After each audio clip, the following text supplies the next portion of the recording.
Um olhar sobre o mundo, a vida e a sociedade, à luz da Palavra de Deus, com Augustus Nicodemos. Estamos começando mais um programa em poucas palavras da Primeira Igreja Presbiteriana de Goiânia.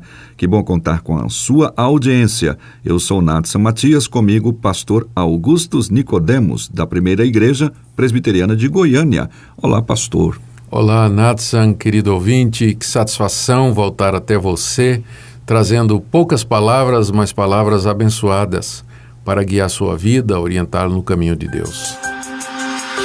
O dicionário assim define a sensualidade. São atos, modos, gestos de se comportar e exprimir um sentimento voltado para a intenção de despertar ou impulsionar uma vontade relacionada ao sexo em outro, chamar a atenção para si de modo atraente. Quanto ao erotismo, a mesma fonte conceitua da seguinte maneira: indução ou tentativa de indução de sentimentos, mediante sugestão, simbolismo ou alusão que tende a provocar desejos sexuais.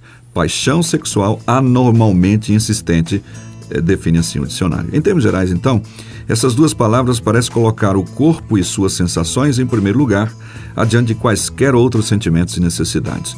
Como entender as influências da sensualidade e do erotismo no comportamento humano? É sobre isso que vamos falar no programa de hoje. Pastor Augustus, em que termos a Bíblia trata a questão da sensualidade e o erotismo? Como é que ela aponta o caminho para tratar com esses aspectos? Nathan, em primeiro lugar, nós precisamos deixar muito claro que quem criou o sexo foi Deus. O sexo é uma dádiva de Deus. E Ele o criou para o benefício da raça humana, para o prazer da raça humana, para a sua multiplicação. O sexo é uma forma de comunhão, é uma forma de relacionamento profundo e que serve de base para a alimentação e o fortalecimento de relacionamentos, como, por exemplo, entre marido e mulher. Então, é uma coisa boa. Essa é a primeira coisa que a gente tem que definir. Agora, quando Deus criou o sexo, Ele o criou para ser desfrutado no ambiente de casamento. Diz a Bíblia que Deus criou o homem, criou a mulher e lhes ordenou que se multiplicassem, que eles dominassem a terra e que dominassem sobre a criação. Todas estas palavras que nós encontramos no livro de Gênesis, capítulo 1, apontam para o surgimento da família e da construção da sociedade, tendo o casamento como a célula máter, como a base de toda a expansão da humanidade aqui no nosso planeta, na sua missão de cumprir aquele mandato cultural que Deus lhe deu. Mas a Bíblia diz também que o primeiro casal se desviou de Deus, desobedeceu a Deus naquilo que nós chamamos de a queda. Queda porque eles haviam sido criados inocentes, justos e puros e bons e caíram daquele estado ao desobedecer a Deus, tornando-se então pecadores, com o coração e a mente influenciados pelo pecado, corrompidos pela iniquidade e assim inclinados a todo o mal. E uma das coisas que foi afetada pelo pecado do homem, mais profundamente, foi exatamente essa área da sexualidade. O sexo passa a ser desvirtuado, passa a ser usado de maneira errada e fora dos padrões que Deus havia determinado. Nós encontramos isso nos capítulos 2 e 3 do livro de Gênesis. É interessante que um dos primeiros efeitos da queda, de acordo com Gênesis 3, é que o homem e a mulher perceberam que estavam nus. Aquela inocência que permitia que eles ficassem nus um diante do outro, sem ter vergonha de si mesmos, agora se foi. O homem passa a ter vergonha de si, vergonha da nudez alheia. E isso vai afetar profundamente o que vem em seguida. Logo depois da queda, os descendentes de Adão e Eva já começaram a bigamia. Aparece um tal de Lameque já com 2 mulheres. E a partir daí começa a poligamia.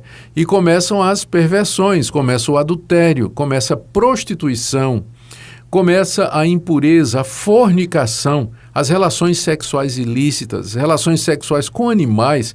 A Bíblia, no livro de Levítico, ela enquadra, ela lista, ela categoriza o que nós chamamos de relações sexuais indevidas e desvirtuadas, onde estão praticamente todas as aberrações que nós encontramos até o dia de hoje, não é?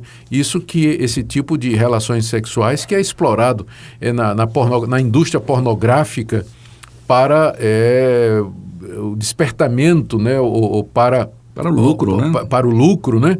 Para despertar as paixões sexuais e aí, com isso, o lucro também, Exato. não é? A exploração do sexo em todos os sentidos. É nesse contexto que a gente tem que analisar a questão da sensualidade e do erotismo.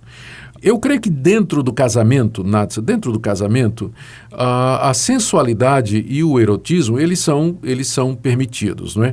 No sentido de que seja usado para que o casal se prepare para as relações sexuais. Entre eles, obviamente. Entre eles, né?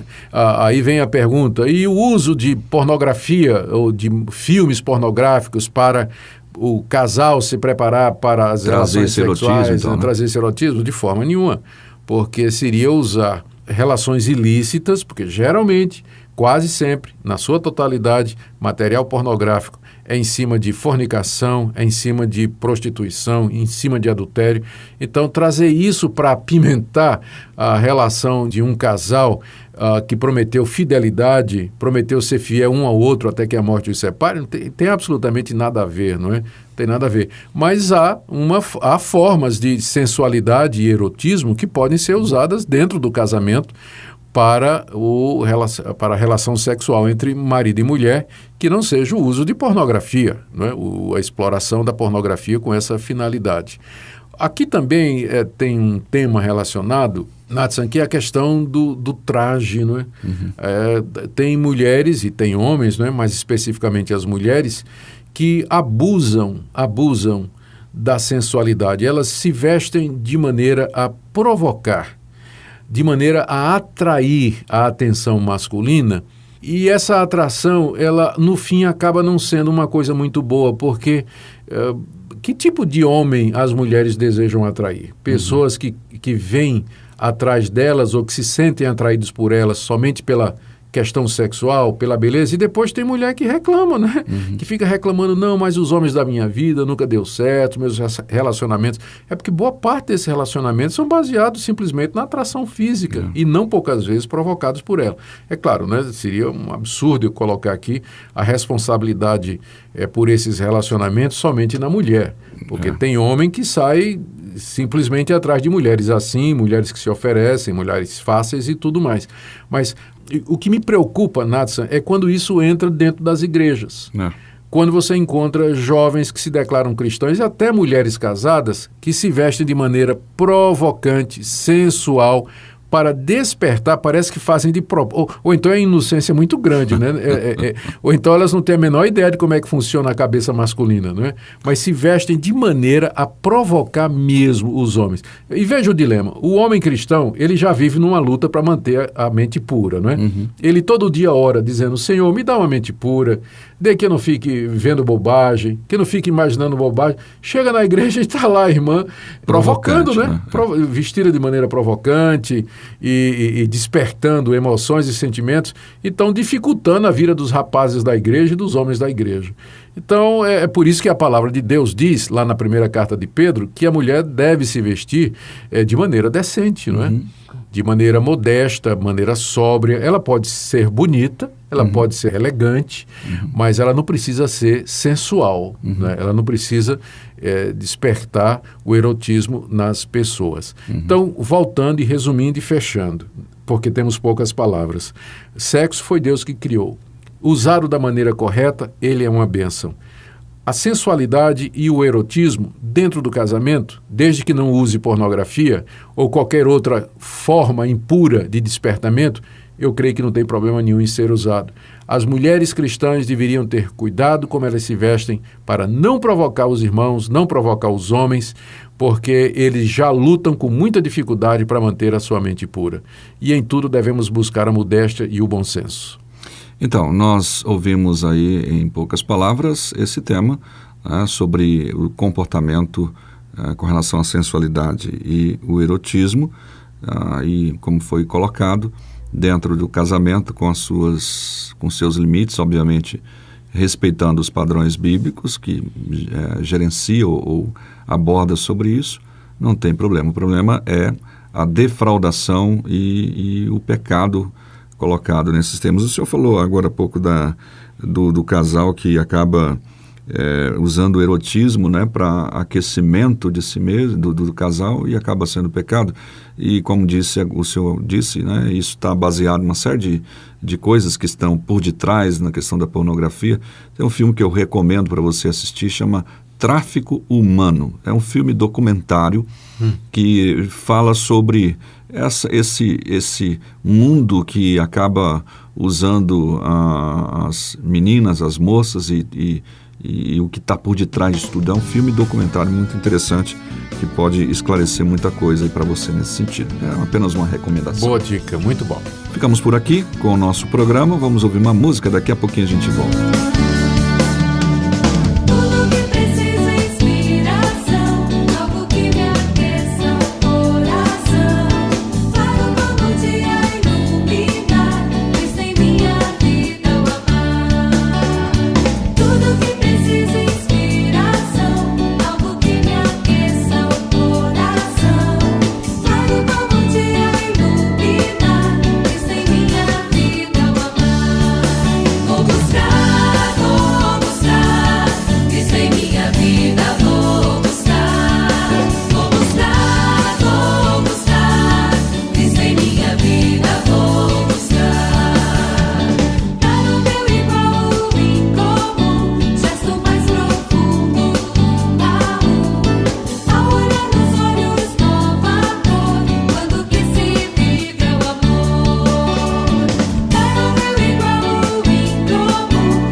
Chegamos ao final de mais uma edição do nosso programa Em Poucas Palavras, agradecendo a sua audiência mais uma vez. Pastor Augustus.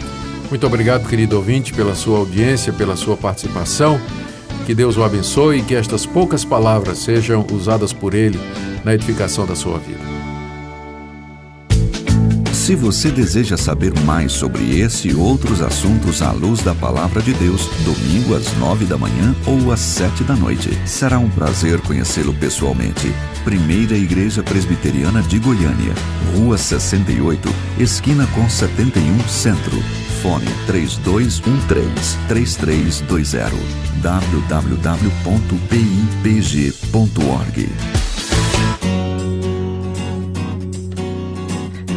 Em poucas palavras,